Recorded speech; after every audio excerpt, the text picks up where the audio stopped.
Let's talk about Lotus. I think Lotus might be the most confusing map ever added to Valorant, and I say this because what I'm seeing both in ranked and also in pro play leads me to believe that not very many people are really understanding the map at a fundamental level. And it's been out for a couple of months, so it's kind of surprising. After watching LOCKIN Brazil and also some of the tier 2 challengers leagues, I'm still seeing a lot of very poor strategies and awful comps being played on this map. So I want to spend a little time breaking down some of the things that I'm seeing in Lotus and also taking a look at some of the stats that we have. As you can see here, if we look at Lotus, it was played 10 times with a 60% attack win rate, 40% defense win rate, and the most played agents on the map were Killjoy at 75%, Omen at 70%, Raze at 55%, and Fade at 40%. Not many of the most played agents are the most successful ones. So let's go ahead and actually look at those numbers now. And you can see that what I did is I pulled all of the records for each agent on the map and just calculated their overall wins and losses. So here's from LOCKIN, here's from challengers, and here's the combined number. As you can see, there were only 6 agents played on the map that have an above 50% win rate, meaning that they won more games than they lost over the course of the LOCKIN tournament and the North American Challengers League. And those are Killjoy with a 57% win rate, Sage with a 66% win rate only over 3 games, however, Viper with a 60% win rate, Sky with a 55% win rate, Harbor with a 100% win rate, only over 4 games, but still kind of notable because it's 4-0, and Jet with a 70% win rate over 10 games. Now, obviously, the sample sizes are not enormous, but I think there's enough data to at least sort of look at some of the trends that we're seeing here. And then especially if we use the eye test of actually looking at some in-game footage of some of these agents being played, I think that there is enough to go on to maybe make some reasonable conclusions. So that's what we're going to do next, is we're actually going to look at a game between Loud and Fnatic on Lotus. And I would say that these are the 2 teams that had the best showings on the map. And more interestingly than that, if we look at the 5 most played agents from these high win rate agents being Killjoy, Viper, Sky, Harbor, and Jet, excluding Sage with only 3 games there, that is the comp that Loud ran on this map. So now we're going to go ahead and look at a bunch of rounds between Loud and Fnatic and just try to understand exactly what makes this Loud comp work. Already, I think there is a little bit to talk about here before the first round has even started, because you can see the positioning of the agents and get a little bit of an idea about what is about to happen. First of all, we can see that the Viper wall has been placed from Loud over on the C site. Now, anytime you're using Viper on a map, I think wall placement is really interesting to study because, generally speaking, since it's the only smoke that you can't move, where Vipers place their smoke says a lot about what the overall game plan is for the team. And I think, generally speaking, you're going to put the wall at the site that you think probably gives you the best chance to either plant or win post plants from. However, we can also see that Viper is not playing at C currently. Viper is playing over here on A. And then there's 3 players in middle and 1 player over here on C. So even though the Viper wall has been placed C, Loud is not prioritizing C, at least initially. So let's go ahead and just hop into this first few seconds of the round, and we're gonna see that Fnatic is going to contest A main. They throw the Raze nade there and they immediately grab the orb, and they have their own Viper wall, which caused a lot of other teams problems right here. And this wall is pretty interesting because it gives them some pretty good retake angles back into B. If a team does plant B, they can kind of sneak up behind this wall. And it also cuts through this breakable door, which gives them some more control of people trying to split into B. And then it also comes across and blocks off tree. And I think from what I've seen so far, a lot of teams are really heavily prioritizing A on the attack, because once you get over here to rubble, you have a lot of power on this side of the map because you can break the door, you can come through tree and fake, or you can just immediately come through tree and plant. And the post plant on A is pretty good. Most teams are playing it from here and then spamming to right here. And just in general, A is sort of attack side or favored, maybe, at least a little bit, just because of the ability to get out here to rubble and cause problems. speaking of getting it to rubble, I know we haven't gotten far into this round yet, but we can see that there's a Viper orb right here. And I think this is pretty interesting because a lot of teams are trying to get out to rubble to cause problems on the attack. And so what we saw a lot of teams doing is that they would have an Omen right here, and he would come out and he would teleport across to rubble. And so what other teams started doing is that they would push up aggressively to try and counter this Omen teleport, because he would often be separated from his team by, you know, a raised nade and some other utility right here. And then they could come out and just basically execute this one guy behind rubble to retake the area. Instead of trying to actually take rubble, Loud is just going to, you know, threaten rubble. And they can do that with this Viper orb because they can put it up and down whenever they want. And if Fnatic is there to see that or hear that at any point, they have to then respect that there could be somebody at rubble. So sorry that was sort of a long intro, but we'll get into the actual action now. So we're gonna see some fighting over here, and then pretty much immediately Loud decides to just go ahead and plant on B.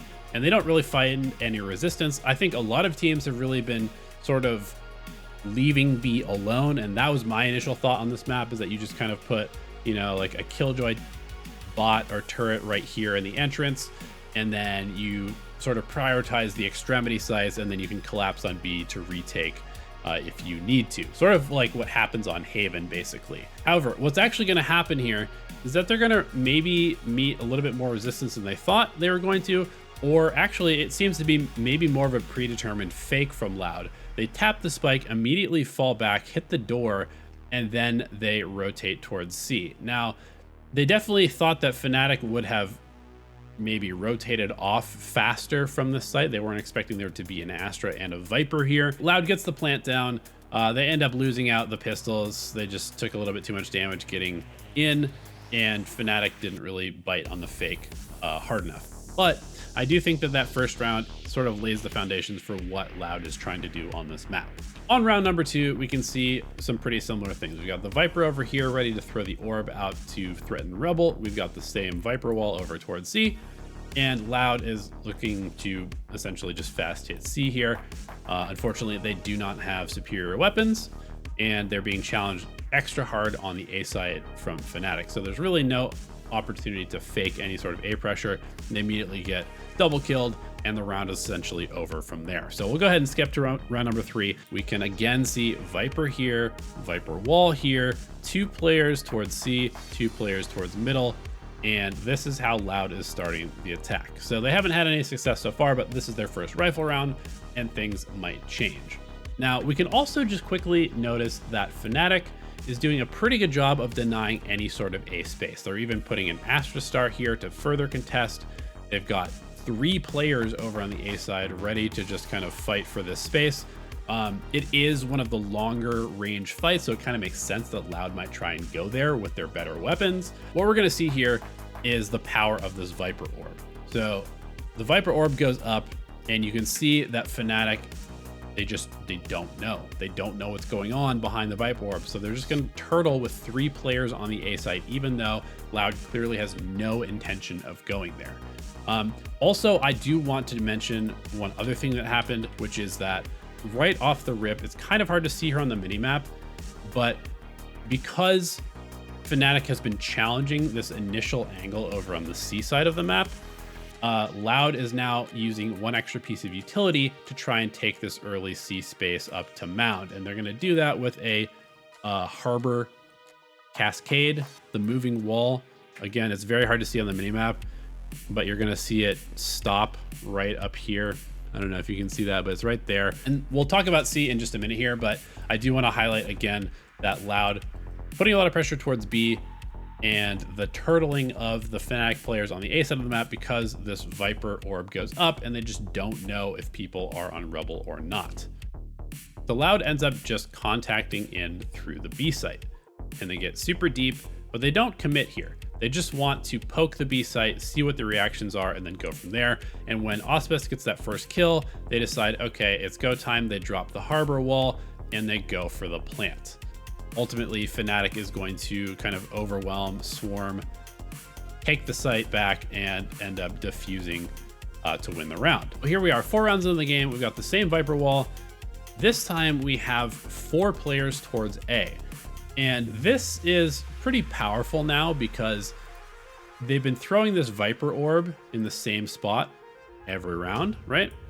And that allows them to this time put people behind the orb, and it's going to be a surprise for Fnatic. You can see at Fnatic, they're not really expecting an A hit on this round because the weapons are not good for Loud.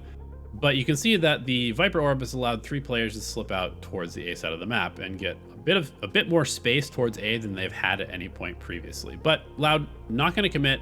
I think this is one thing that is really important on Lotus is as the attackers, you have a lot of tools to cause problems for the defense. And so if you just immediately commit to a site, it's pretty easy to read. But if you take early space from the defense and you get control of some of the rotating doors, which allow you to use sound cues for fakes, and you have these Viper walls and these orbs and stuff to put up and down and hide information, you can actually really confuse the defense about what's going on in the round, and you can get a lot of map positional advantages because of that. So what we're going to see here is you can see that Loud is putting a lot of pressure towards A. They actually go ahead and invest their harbor wall here as well, which is going to cut off anybody looking from stairs. It's going to cut off this broken door from B, and it's just going to give them a bit more space towards the A side of the map to work with. And this works pretty well because if they do want to go C, they still have this Viper wall to work with. So it's fine to use a wall on one side of the map from Harbor if you have Viper wall on the other side of the map. And you can see basically Loud is just doing a lot of noise baiting over towards the A side of the map. They opened the door several times, they've thrown a bunch of utility, and all the while the Viper and the Killjoy have just walked onto C completely silently. And the Astra does seem to be fairly aware that this could be happening, but you wouldn't expect the team with worse weapons to be able to freely get onto the C site and potentially even plant. They do get the spike down, and they also get, more importantly, they get a lurk up through B. So this is another thing about this map that I think Loud really understands well, which is that this corridor right here is incredibly strong. And the reason for that is because this rotating door gives you access to 2 sites. I think it is way stronger than the A rotating door because this rotating door only gives you access to the A site, right? Once you open it, your path is essentially just through tree to A. Whereas if you open the C door, you could be going B, you could be going C, and that makes it so much harder for the defense to read what's happening. And you'll see this time and time again that Loud really prioritizes getting control of this hall, because if you have control of the C door, but you don't have control of the B hall, then it doesn't really matter. You can't fake like you're going B. You can't actually even go B because there could just be players waiting there for you from the other team. So if you control the B hall and the C door, now you're in a really powerful position on the attack side. And we're going to see that play out here because you can see that we've got a bit of a standard post plant towards the C side of the map, which is everybody's kind of playing off to try and spam the spike. And there's just lots of chaos going on. Fnatic's trying to fight their way in. But all the meanwhile, we had absolutely nobody watching B, and Aspas is going to come up and he's going to immediately die. So doesn't really get any value from the lurk, but you can see that the value could have been there. And we can kind of just see how silly this post plant position is from Mound. This is probably why Loud decided that this is where they want to invest their Viper wall, because once you get the plant down here, it is so hard to lose because you all just play on this mound and you spam through the smoke, and there's really only one kind of line that you can be challenged from the defense trying to retake and defuse, and it just makes it really, really hard to lose a round once you have control of this area and the spike down. We've got Fnatic now moving their Killjoy utility over here because they don't want to get abused on that plant anymore. You can see that the Killjoy turret is looking here to try and hold for any of those flanks. and they've actually moved the Viper over towards the A site. They're still putting a lot of emphasis towards A. Loud, they still don't really care that much. They do go ahead and invest a harbor wall as well to just kind of further take control of this rubble area, but they're not hard committing A. Once again, they get free control of this B hallway, and that is going to be a theme on this attack side that is very, very important to watch for. Also on this round, we get to see kind of why getting this A control is important. So right there, Sadak is going to go ahead and break this door, and now Fnatic has to worry about potentially a B split coming through, you know, like this, because the turret was broken on B, the door has been broken, so seems like maybe Loud could go B.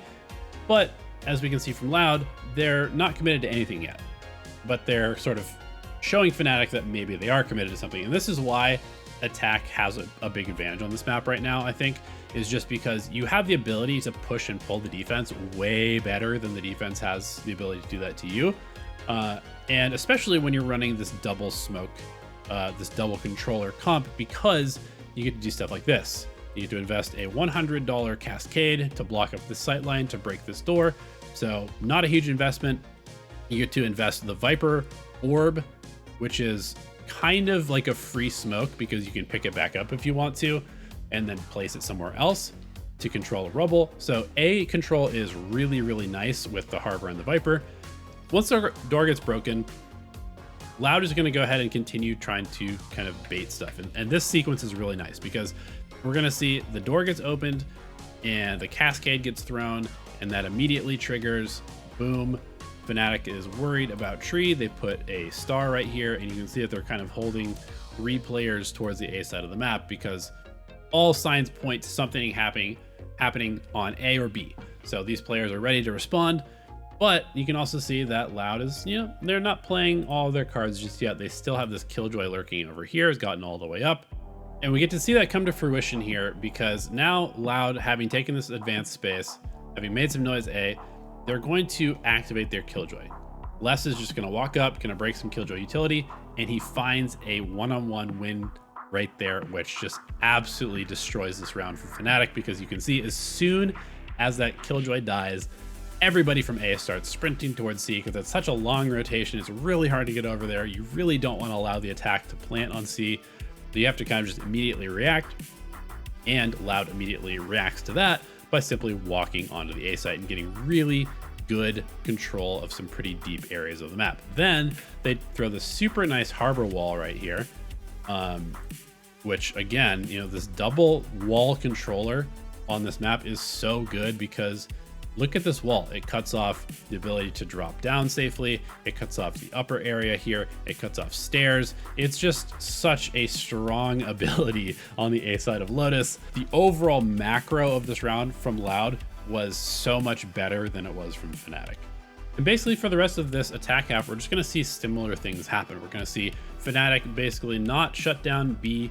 They're not really going to get super good control of the C door. They're going to consistently get caught off by this Viper orb. They are going to fight for A pretty heavily, but there's just always something else happening for Loud.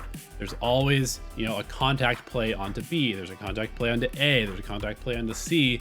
While there is stuff happening on the other side of the map, and it just goes to show you how hard it is to actually stop the attackers on this map if played correctly by the attack, because there's just so many ways for them to manipulate what the defense knows and thinks is happening, and it might not be actually happening, and it's just really difficult to call against. So the last thing I wanted to do on the attack side before we switch over to the defense from Loud is just to talk about ult orbs, because ult economy is really important to consider when you're figuring out what your game plan is on a map.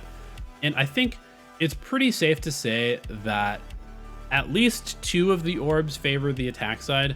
I think that this orb is very easy for the attackers to get, the middle one, just because the only way to combat this for the defense is to play like super aggressive out around this blind corner, which is another blind corner and another blind corner and another blind corner.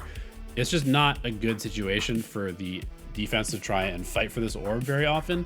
I think it's also pretty safe to say that this one over here on C favors the attackers, at least how most teams are playing this. And I say that because most teams are playing a solo player on C. They're playing a Killjoy, they're playing a Viper sometimes, they're playing an Omen sometimes, and they're playing really heavily towards A and kind of just giving up C. So there's really not a lot of options for the C players to contest this orb, which means that just in general, the attackers are winning the ult economy. They're getting access to 2 orbs pretty easily, and they're also getting the potential to get a spike plant. So the ult economy heavily favors the attack side on Lotus if it's being played the way the current meta is being played.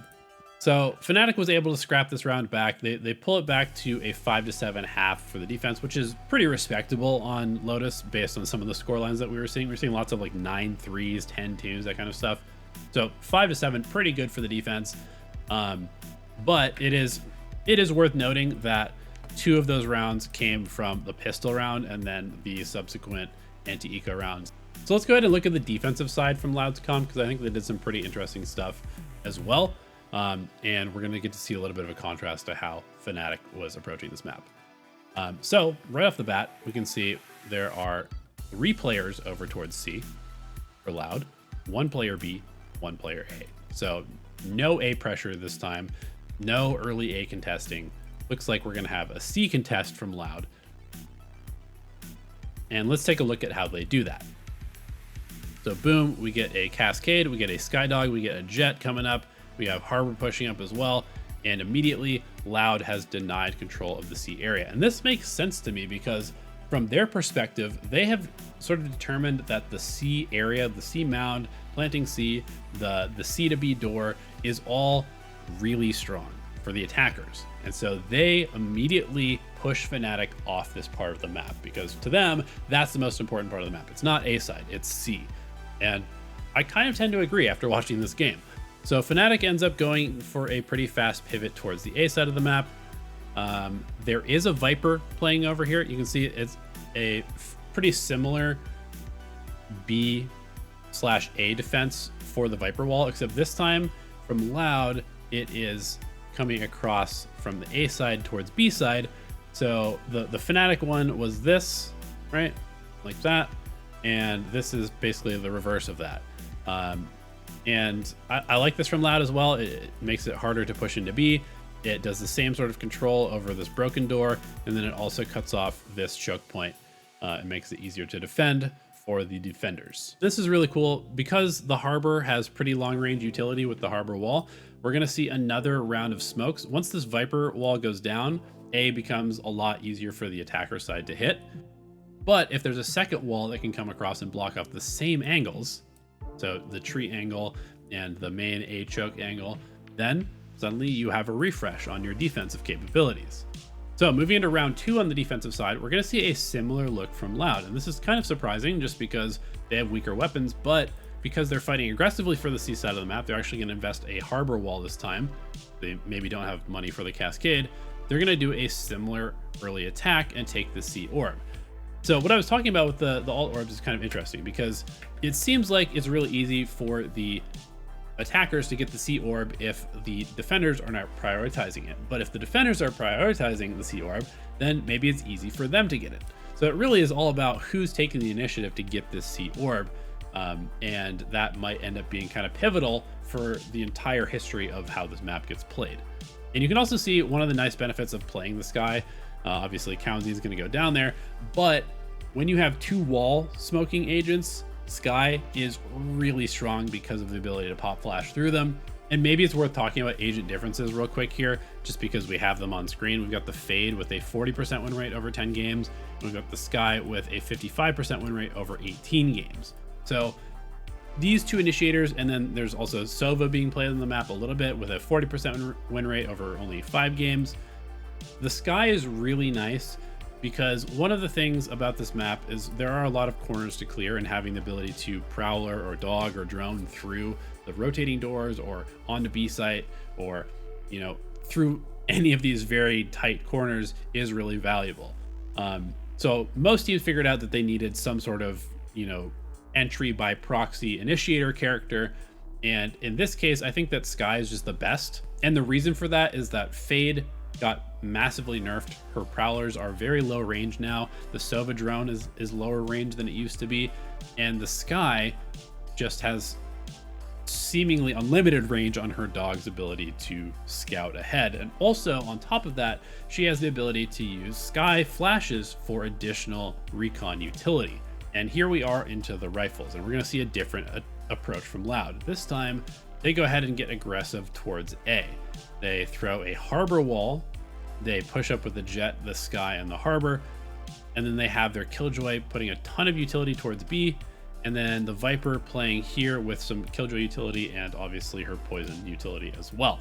So Fnatic gets pretty much immediately pushed off of the A side of the map, and we're going to see Sawdog here doing a little bit of jump spotting. The Viper orb goes up. Now, normally this doesn't really stop teams from executing on the C site, especially if they think there's only one player there. But I do like just having this additional Killjoy molly on the C entrance, because that plus the vulnerable from Viper's molly and that same choke plus the decay from the orb is pretty deadly. Also, we're going to see a nice little cascade come across here. Super hard to see on the minimap, but there was a cascade thrown like this, which now re-smokes the C area and allows the Viper orb to recharge some of the fuel. Then the Viper orb goes back up, and now Fnatic is rotating back towards the A side of the map, where there's a super pushed up Jet who can then fall off much more safely than, say, like a Raze or a Neon or any other agent basically in the game. And this is all causing problems for Fnatic. They started this round trying to go A, got shut down by heavy pressure. They went towards the C side of the map. They got shut down by cycling of the smoking utility. They tried to go back to the A side of the map. Now there's a Jet in their face taking super early contact, making it really easy to rotate towards A. Now they're maybe trying to go B, but there's Viper and Killjoy utility. Where is Fnatic supposed to go here? They end up sending their Killjoy to try and do a little bit of a lurk towards A, maybe make a very late fake towards the A with the rotating door, and then they just go ahead and execute towards the C side of the map, and they just get chewed apart by this Viper and Killjoy utility. So I wanted to show one more wrinkle to the Loud gameplay here, which is they are going to go ahead and get an operator out on the line C. And you can see it's a similar thing where they have the cascade, they have the sky flash or dog, and then they have this operator here locking down the C angle. So essentially, to summarize their defense, it's to take one lane of the map aggressively early with either an operator or multiple agents, so that you kind of turn the map into a two-site map. And then those two sites are the ones that are being locked down by the Viper and the Killjoy and all of their very defensive utility. Overall, the game plan from Loud is just so good, using the agents that they have, prioritizing certain parts of the map more than others in ways that most teams were not doing, and then just being extremely proactive in how they're approaching and kind of manipulating the attackers when they're on the defense, gave them a really solid defensive side to go with their extremely impressive and high control attack side of the map. So we're going to see them kind of finish off Fnatic here over a little bit of this last round. And again, we see Fnatic kind of forced to go A, forced to go into an operator, forced to go into some Viper utility, and it just doesn't work because Loud is in control from the beginning of the round until the end of the round. And so overall, just really impressive performance from the strategy, from the comp. All of that put together just made Loud's Lotus probably the best in the world, at least from what I've seen so far.